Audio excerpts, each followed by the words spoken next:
নমস্কার, ওঙ্কার বাংলা ডিজিটালে স্বাগত। সঙ্গে রয়েছে দেবাঞ্জলি। নজর রাখবো এই মুহূর্তের বিশেষ কিছু আপডেটসের দিকে। রবিবার তামিলনাড়ুর মুখ্যমন্ত্রী পদে শপথ নিলেন দক্ষিণী সুপারস্টার থলপতি বিজয়। তারপরেই তিনি বলেন, আমি সাধারণ মানুষ। ধর্মনিরপেক্ষতা, সামাজিক ন্যায়ের নতুন অধ্যায় এখন থেকে শুরু হলো।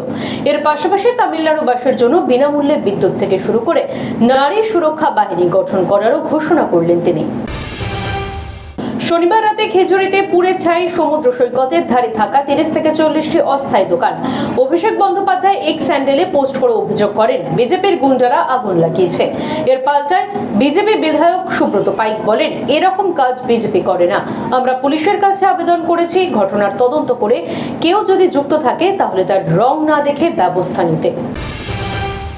বেঙ্গালুরুতে গিয়েও প্রধানমন্ত্রীর গলায় পশ্চিমবঙ্গ জয়ের কথা। 10 বছর আগে বাংলায় বিজেপির কেবল মাত্র 3 জন বিধায়ক ছিলেন, আর এবার সেখানে 200-র বেশি বিধায়ক নিয়ে সরকার করেছে বিজেপি, বললেন নরেন্দ্র মোদী।